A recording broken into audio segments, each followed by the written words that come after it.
Hello, everyone. I'm happy to start another day here at this event. Sadly, it's the last day, but let's enjoy it. I'm going to introduce to you the first panel of the day, which is called Quantum and Equality Moonshot Dialogue. This panel will be moderated by Dr. BIANKA President of Perspektywy Educational Foundation. Enjoy. Hello, everybody. I think we should, put our hands together, for the beginning, just, to make us a little bit more, energetic. So,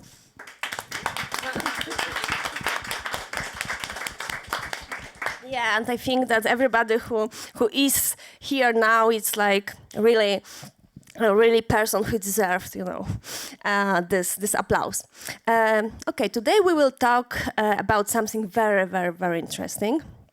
And I would say quite new, but I know that ENRICA has another opinion about this.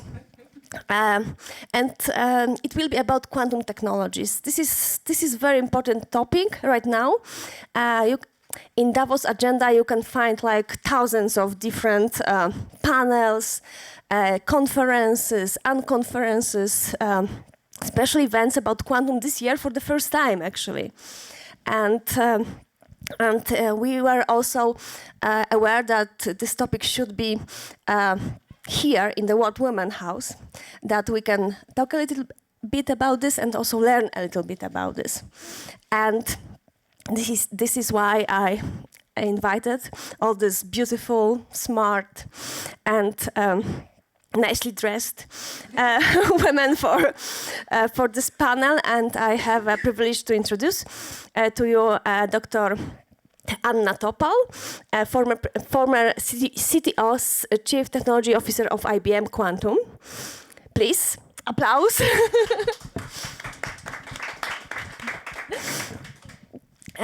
RESHMA, please tell me your last name, because I... RAMACHANDRAN. Yes, RESHMA RAMACHANDRAN, and she's a very important person in Boston Consulting Group here in Switzerland, in Zurich, and she's responsible for AI transformations. Woo! And ENRICA PORCARI, she's a Chief Information Officer of CERN, and before she was head of IT. And in your own panel yesterday, I saw this description that you are still Chief of IT. But yes, but we can announce that now ENRICA is CIO. And hello from CERN.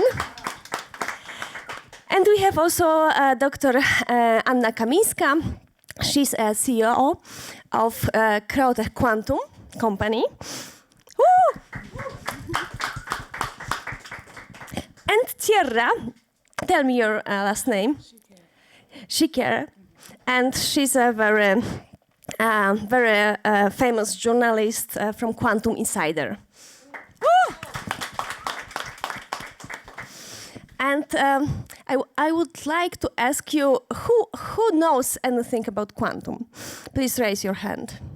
A little bit. Sorry? A little bit. Okay. So. I'm very happy to see you here on stage, and congratulations for this panel. Thank you so much. Okay, so you know something, and I think we should also make some small introduction about the topic, and what is actually quantum? What are the quantum technologies?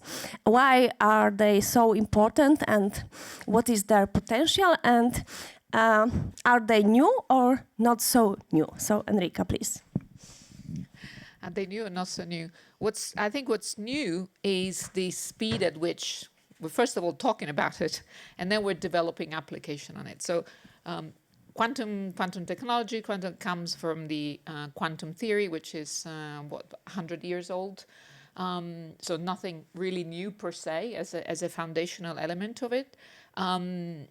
But what's really new is the technologies that we can develop, because things are becoming more solid, more reliable, and there is more investment going into it. It's moving from the laboratory to the real life applications. So both in terms of hardware and software. And so people are starting to realize that this is actually a nice complement to our technological, bouquet. And there is a more and more interesting in finding how quantum technologies, both in sensing, in quantum communications, but also in quantum computing, can help us address some of the challenges that with classical computing we're not yet able to do. And there is a lot of research, and I think the IBM labs have been doing research on this for quite some time. And what are some of the potential also synergies between AI and quantum? So last year, I think, and the year before, there was a lot of AI. This year is a lot of the international year of quantum. The international year of quantum is coming to an end, and what he has done, he has raised even more awareness and more. Absolutely. I was just checking that only in 2025 there was over $12 billion invested in quantum technologies. So there are companies that are coming up. I'm sure we'll hear about it. So I think this is a very exciting moment to see what it could lead. But I'm sure we'll explore it, because I think we being interested in the technology is one thing.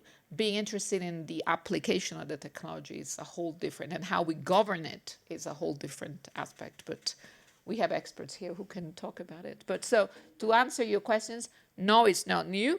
As a science, as a technology, what's new is the interest and the potential applications of it.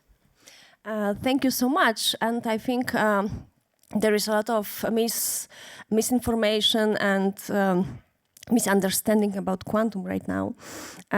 Also, the world of spiritual, thinking is also taking some quantum, and quantum is in pop culture. We can see some quantum computers in very popular movies, for example, from Hollywood. So topic is big, but what we don't know exactly, and usually people are very interested in it, it's like if is there like real use cases right now in quantum? So what we can do with this, and if there is like some companies, some institution who really did something. So please. I will start. So I did wanted to say that I think there is a difference in where the quantum will bring the biggest differentiation, and we believe, because we're talking about quantum mechanics, so it should be about the way materials are built, so quantum chemistry and others. So we think from the point of view of really creating opportunities for humankind, that's the area, molecular type of modeling, and just learning more about, would it be new materials for batteries, new materials for catalysts, new materials for pharma. That's where we know we will really reap the best benefits when we have a better quantum computers. But I do wanted to say that the biggest investments right now, because that's the opportunities come in various areas. We know that the quickest to market opportunity is around machine learning, AI and machine learning, and it's because this is the part when ENRICA commented, quantum for AI and AI for quantum. This is where we can augment what we are missing in, for example, in AI, good data sets, ability to find better patterns. So this is the semi closest to us opportunity, financial risk, financial all different type of opportunities. And the last one that everybody comments on is semi-longer term, which is optimization, logistics and others. So there is a well-established set of opportunities.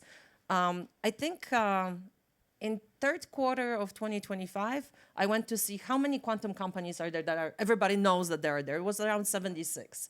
So you may think that it's less than 100, and I mean companies. I don't mean university organizations that continue to work on quantum. But amongst all of them, those topics are validated, because many of those companies or many of those organizations already have proof of concepts working with companies, working with industry. So there's a seeding of understanding that these are the best applications and opportunities for the general use for others. And Sierra, I wanted to say, you traveled through the world last year talking to everybody of what they see. So please comment on what you see also. I also wanted to, since we have a lot of people who are new to quantum technology, I also wanted to say that what we're really focused on speaking about right now is very much related to quantum computation and quantum computers. However, it's important to know one misconception of quantum is that there aren't quantum technologies in use today, and actually quantum sensing and quantum communications are very much established technologies. So when we're talking about this awareness towards quantum technology, we're talking about it in a broad sense, but when it comes to what's really gaining a lot of traction and excitement, it's very much the development of quantum computers. And those are the computers that can specialize, especially in the NP hard tasks that classical computers struggle with. And that's essentially what Anna was referencing in terms of like optimization and the complex modeling. And so last year I did have the opportunity to travel across the world and speak to many different people who were involved in building quantum ecosystems.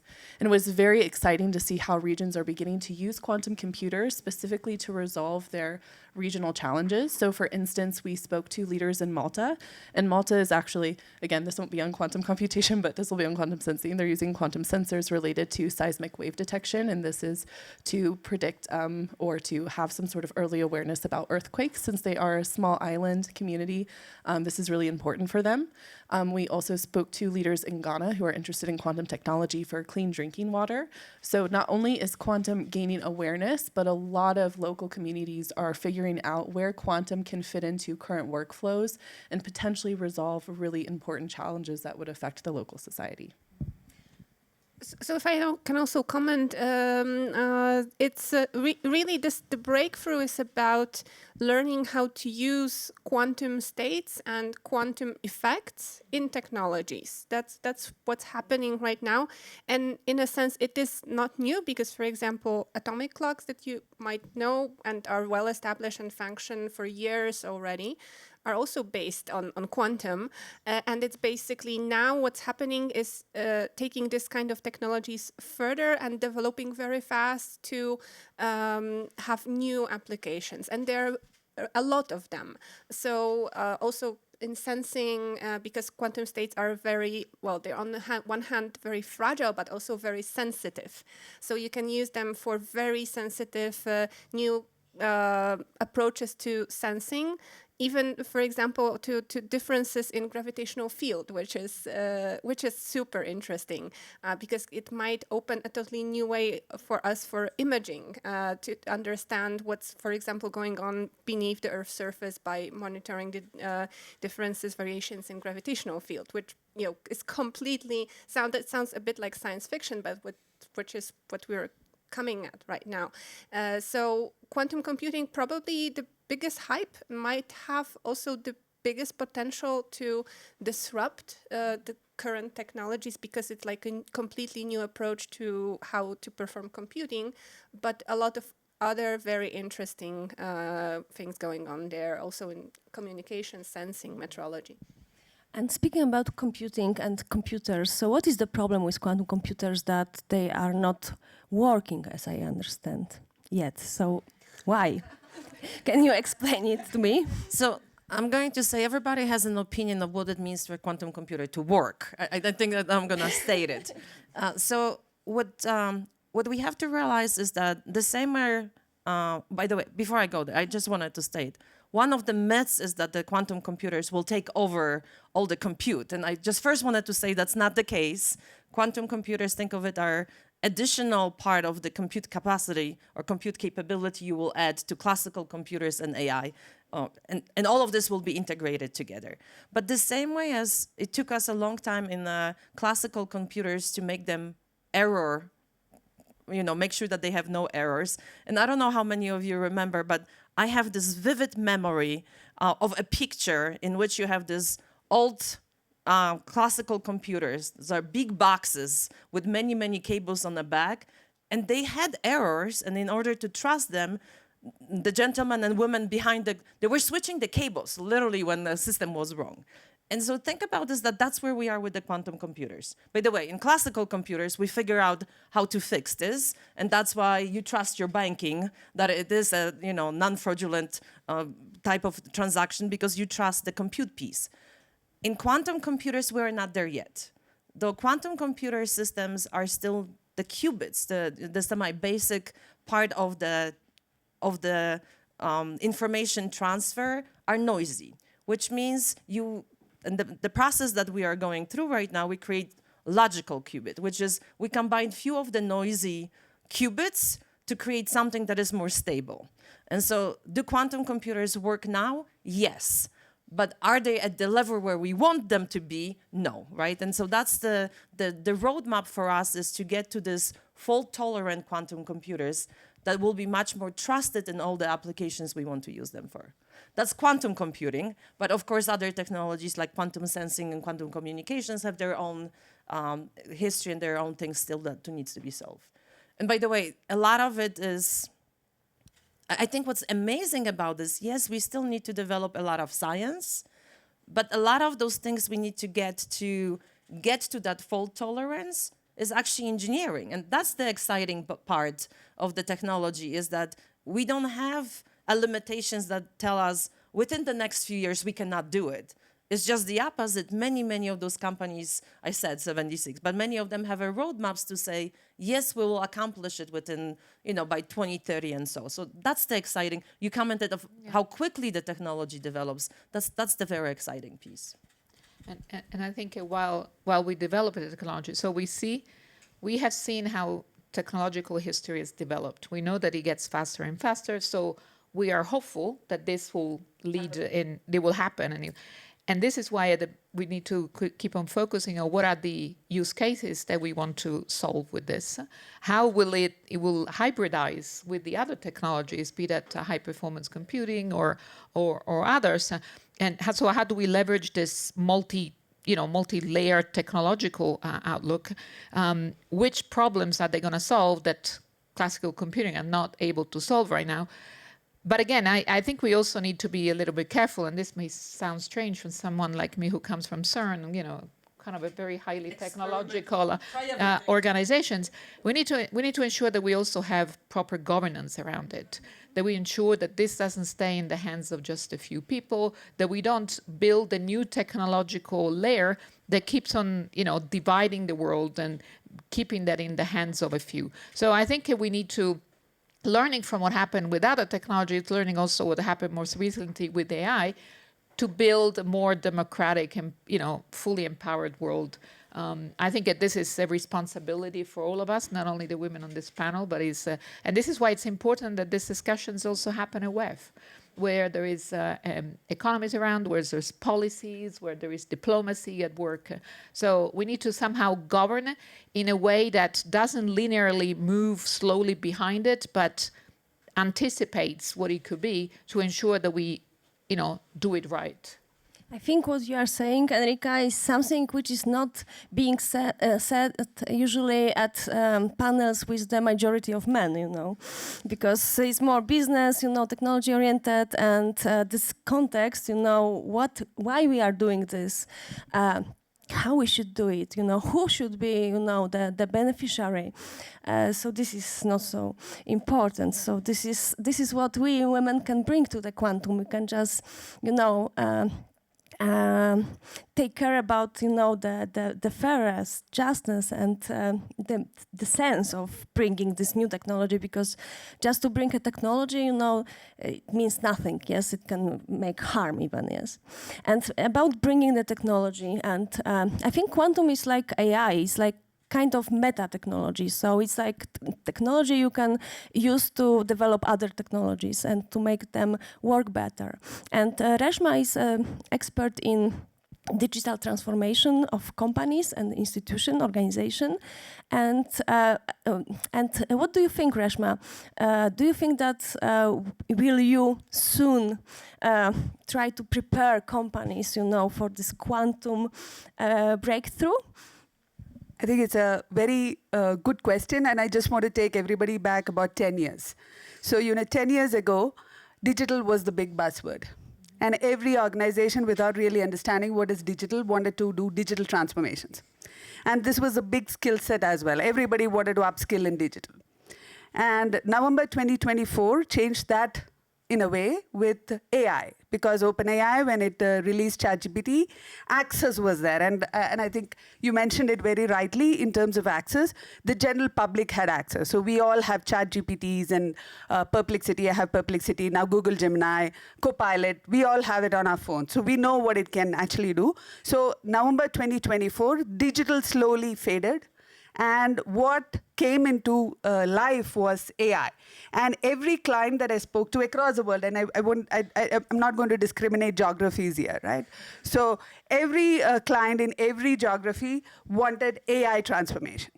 And today, I think quantum is slowly picking up, and I don't know when that shift is going to happen. And as you rightly said, although it's 100 years old terminology and technology, it's gaining popularity. So there is going to be a shift where quantum is going to be the next big thing. And I can't wait for my clients to come and tell me, let's do quantum transformation.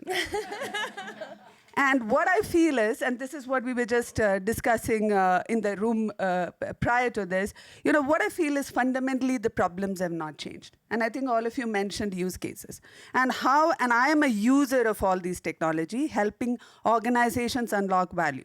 And every time I think about organizations unlocking value, I think about use cases. What is the business problem that we are trying to solve? What is a customer problem we are trying to solve?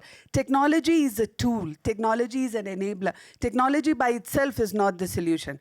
And most organizations, what they're getting it wrong as well as that, when you actually look at a use case, you're so hyped by this technology, right? And look at WEF, right? Everywhere you see AI. And this was the same last year. Everywhere you see AI. If you don't use the word AI, somehow you are not in the game. And I'm sure next year it's going to be quantum. So how I would reframe it is, there'll be new technologies. There'll be new developments, exactly. And you rightly mentioned the investments, right? So there'll be new investments, huge investments, and new developments that's going to come. But fundamentally, neither our societal issues have changed, and this is where access to underprivileged groups matter. Neither our societal issues have changed, nor have our business problems. Can you imagine a publicly listed company that is actually not making profits?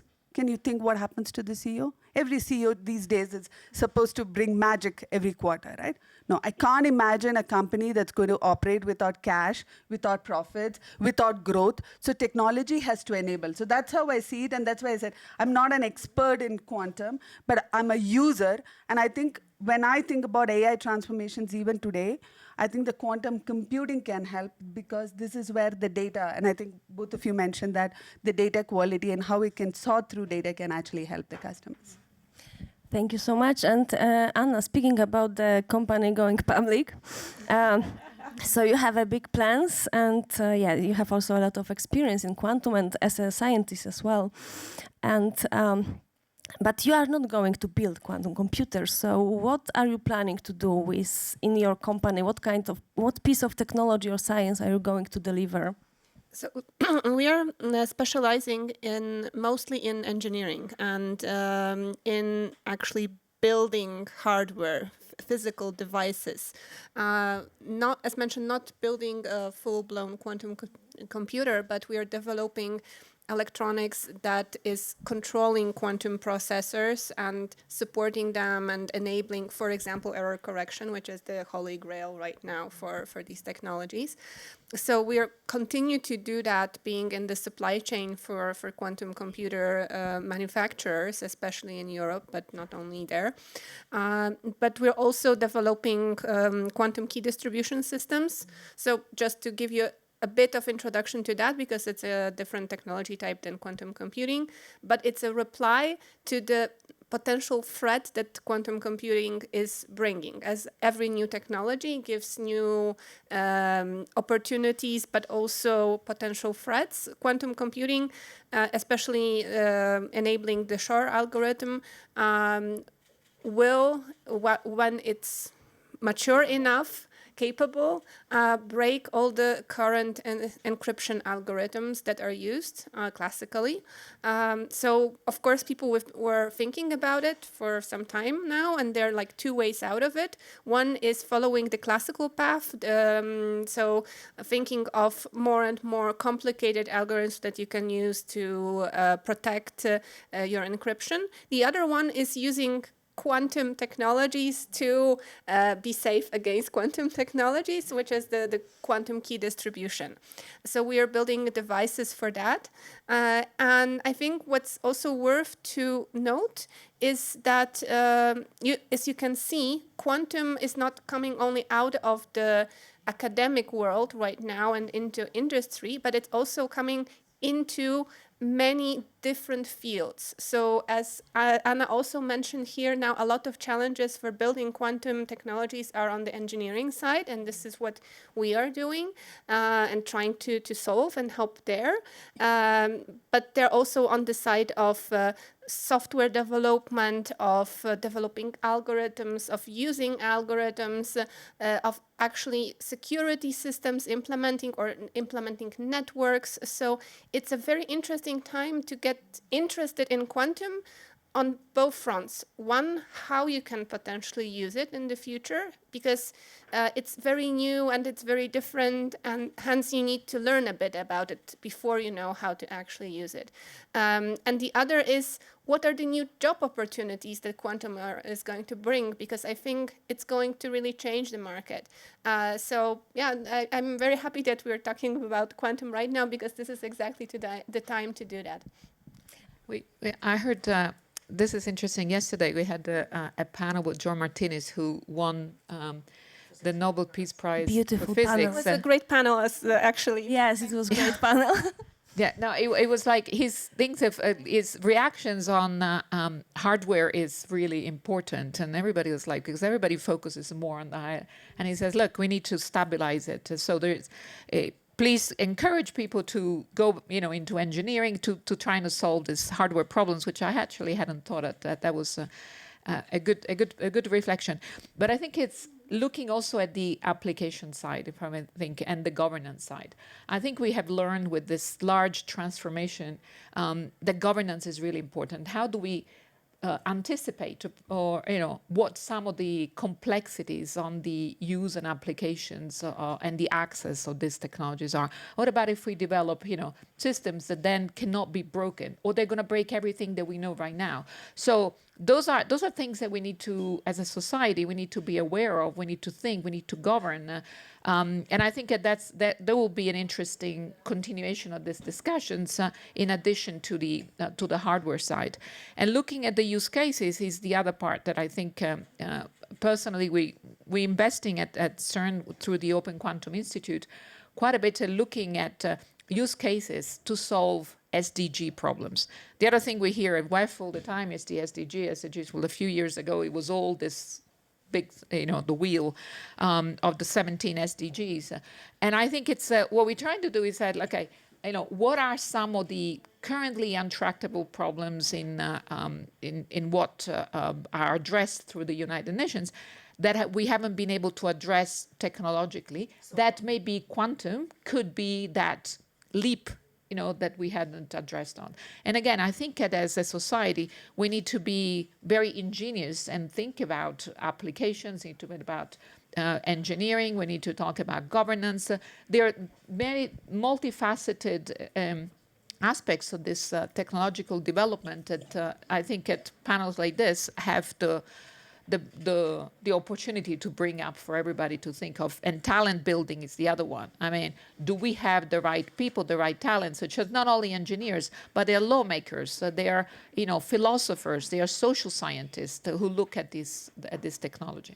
Yes, exactly. We need society to understand what the quantum is, because Because if you really want to make this breakthrough, if you really want to understand these technologies, but also develop these technologies, we need, the support for important decisions from the societal part. If we don't understand quantum, we will never, let our politicians to invest in quantum. Yes, so we are talking now about the communication and all these barriers, because this is like. A little bit humbling, technology, because we are listen to this quantum mechanics, and we are just, hiding a little bit, and we are scared. It's like new rocket science, yes. And CIERRA, you are a journalist. You are writing about quantum for a long time yet. So how do you reach like a regular person with this knowledge about quantum? How do you getting them excited? That's a good question. So I think there's a couple parts to this. So the first thing is to really understand that communication is very much essential to the development of technology, because when we enter into the hype cycle and when the media becomes very much overhyped and communicates the technology in a very inaccurate way, then people lose trust. And when people lose trust, we lose opportunities for investment, which quantum technology desperately needs. And so it's very important as a writer, and for all of us who are in the industry and who speak about the industry, to be very accurate and very careful and intentional about the way that we speak about the technology itself, because we do want to communicate it in such a way that is broadly accessible while still remaining factual, so that we can gain the credibility and the trust that we need in order to fund quantum long-term, because it does require a very much like a long-term investment cycle. And so in order to reach more people, a lot of us in the industry are very much advocating for how do we not just talk about quantum, but how do we make quantum more visible? So how do we take this technology that's very hard to, in some ways, understand because it's based on very abstract concepts, and how do we bring it into reality and help people connect with it more viscerally so that they can see how it works and also understand how it impacts their daily life? And so one thing that comes to mind, for instance, is the Women in Tech Summit from last year in Poland. Anna TOPOL, super grateful that you were able to get a quantum computer to that summit. And so thousands of women who had never been familiar with quantum technology before could see it. They got to see the golden chandelier in real life and got to see how it could work and how it could impact their lives. And in that way, they got very excited about the technology. And I think that's the part of awareness that we really need to focus on, is not just the text, which I'm a writer, I love writing, but how do we bring the technology into real life and actually show people how it works and how it will affect them? Yeah, and if I can just add, I think you hit a very, very sweet spot there. I think it's today we have access. I believe we have access. Compared to like about 20 years ago, we have access to technology, but we don't have the agency. And I think agency is very important. And I remember, when we started talking about AI to organizations and to individuals, and most of the women, and especially women, I have to say, came back to me and said, I'm not an engineer. I don't know how to code. And this really took me back, because I am an engineer. I don't code, but I'm an engineer. And I've never thought about it that way, that to use AI, you need to code, because I use it daily and I don't code. And I think where we need, together with access, where we need is the agency. And that's where, if you see something, that you don't need to know the exact quantum mechanics and the theories and all of that. You can use it. And that's also where I believe we should talk less about the technology itself. We should talk more about the problems we are solving, be it the societal problems. And you mentioned some of the examples from Ghana, for instance. It's not just the societal problems. Even in a business context, when I actually talk to business leaders, they're less interested in the technology that I talk about. They're more interested in what problems I can solve. But can I challenge you a little bit about the access part? Because I'm not sure that we actually have access to the technology. Or at least not everybody does. And I think that's the other thing that we need to make sure that there is still, I think there is a threat of a larger divide between the haves and the have-nots. And this is why I think that still we've seen in a lot of the AIs is very biased. So even the access is not correct or inclusive. So I think because there is such a large investment needed, and there is such a, the competencies to access is the barrier quite high. I think we have, should renew our commitment to democratize it, to make sure that access is actually more global, that access not only from a technology access, I mean, who can access a quantum computer right now? And so who can shape it? And then who can access the technology and the results that come from it? I think it's a good challenge. Yeah, it is exactly.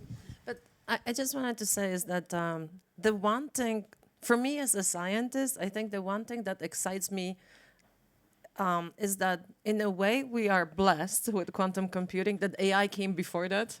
And from two different ways. Number one is the society had the chance not just to see movies, I'll be back from Transformers and worry about AI, but they got to really experience it and talk about what does it mean to be transparent? What does it mean to be ethical? What does it mean to be? And so the society is ready to ask the same question of any next technology that will come.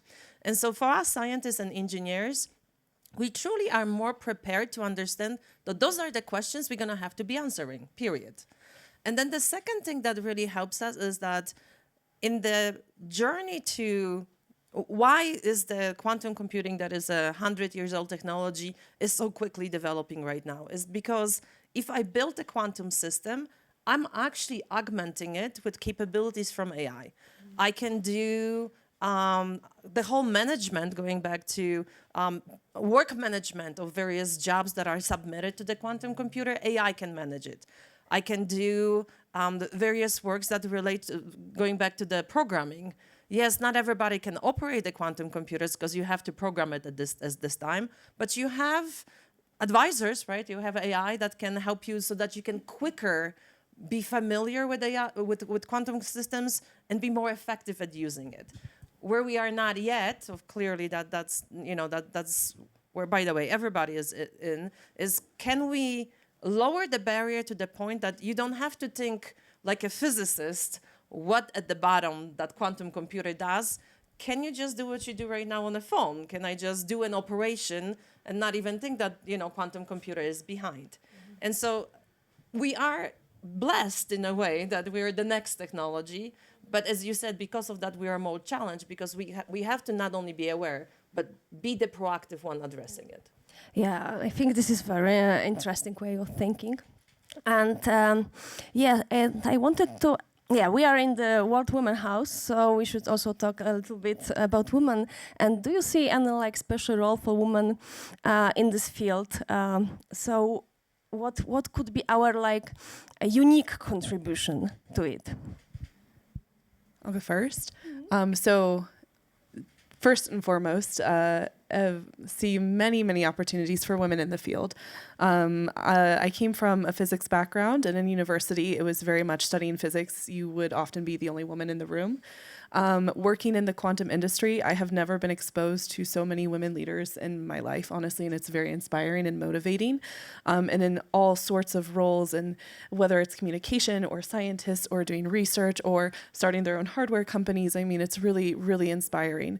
And then I think a really special role for women, when I was also, again, the Women in Tech Summit, I was speaking to Catherine Spendier, who used to teach physics. And she brought up this very interesting point that at the summit, a lot of us had the discussion that when we spoke to women at the summit, we noticed that they asked different questions than at other tech summits that we had been to. And so something about women is that they ask different questions and they also perceive things differently and explain things differently. And so we have this very unique opportunity to come in and offer a different perspective on how to talk about quantum and how to educate around quantum.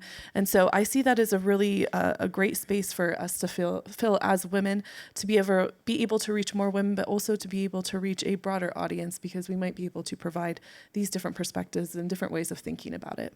Yes. So I can only agree here. I also have a physics background, so I had the same experience.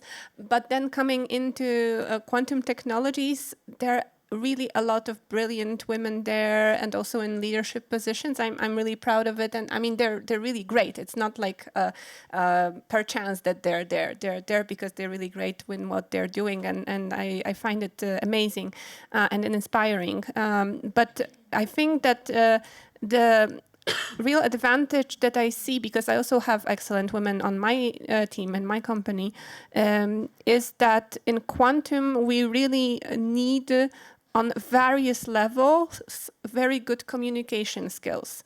And this is also what you mentioned. It's you know, statistically, I think women are, you know, this is a strong point for women. And I can see it not only in terms of education, because that's also very important, or, you know, journalism and so on, but also on the level of that now when you need to make quantum work, you need to communicate very well with people working in very different fields, whether it's engineering or IT or programming or politicians or potential users. They're all coming from different backgrounds, and you need to find a way to communicate with them and often talk about complicated technologies and find a way to get to them and to work with them. And I think this is where we as women can be really, really good at. And this will be our final question. And it will be also like different question than I would ask at like traditional panel. I would like all of you to say very, very shortly about what brought you to the field and what is most beautiful in quantum technology for you. We start with Anne. I think the same way as, you know, people were mesmerized by space, Still are.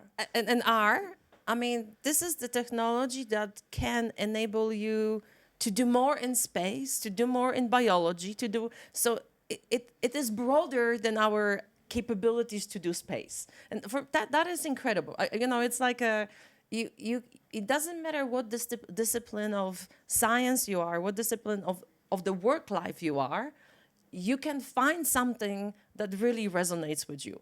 And I tell my children, you know, I have 2 boys, and I tell them this technology is it's like the beacon, right? Of we have yet another technology that can do something good to all of us, and we just have to make it, you know, something that really improves our lives. Going back to your comment about, you know, disparities, and we have another chance, and I think that's beautiful. Yeah, so I can't say I'm there yet in quantum. So I will say why I'm interested in quantum. I think it's a better framing. So I grew up in rural India without access to power or water. And I know what technology can do. So every time a new technology comes, it's the power of the problems that it can solve. So for me, it's always like, you know, and I think you mentioned access, and that's why I said it's a good challenge. I think if you're not there in rooms which makes those decisions, if you're not there in those rooms which defines those problems, because that's very important. I think you mentioned a very, very important point that women think differently. I think differently. And when you put women at the intersection of many things, we bring very different perspectives. So if we are not there to define the problem, the solutions will not fit us. And for me, when I see a new technology emerging, I feel I need to be in that room to define the problem. Somebody else will find the solution, and I'm okay with that. But I need to define the problem. I think it's quite exciting, because I think this is possibly the first technological revolutions where there are so many empowered women in STEM. And so, again, this is not new, but if you look at the pictures of you know, quantum technologies development, you know, 40, 50 years ago, you wouldn't see a panel like this, right? It was very different. So I think there's been a growth in empowerment of women in STEM, and now we are in the room. We're in the room defining the governance aspect, the access, the equitable, but also the engineering. So it's really, we have a voice that before we didn't have. So for me, that's the most exciting part, is that we may have, we also, you said Traditionally, we can communicate, but we're also good at learning and bringing experiences in. So what can we learn from past technological developments that have been maybe not so equitable, not so fair, not so inclusive, that we can bring to this new revolution? So for me, the exciting part is this has a lot of potentials, and it has a good foundations of a real multifaceted group of people who can shape it. Beautiful. For me, coming from a physics background and also at some point working at CERN, I was the greatest place on earth. I agree. I agree. But I mean, for me, I was really satisfied for a long time in life with this amazing experience of learning about fundamental interactions, and I think it's the most interesting thing that you can actually learn in life. But then I felt like I missed doing something directly useful, like for people, and that's why I also switched to this topic. Yes, I need to finish, I know, because it's like coming in from this world of fundamental physics interactions, but really doing something tangible that hopefully will be useful for all of you in some time, and that's what motivated me. So for me, I mentioned I studied physics in university, and that's where I absolutely fell in love with quantum mechanics. So this idea that reality was actually so much different than it appeared endlessly fascinated me and has never left me ever since. However, I didn't graduate. The last year, I had to leave school to take care of my young daughter at the time, and I had this feeling that I would never be able to return to science or be a scientist, which was my dream. And when quantum computing started gaining traction, I just really felt this pull of wanting to be in the room, wanting to solve problems, wanting to be so deeply involved with it. And so I started writing about quantum technology, and honestly, the community was so welcoming. And now I'm in it, and I absolutely love it. So super grateful for the industry. Thank you so much. I also have, my background history, why I'm involved in quantum, but I will save it for the next time. Thank you very much. Big applause.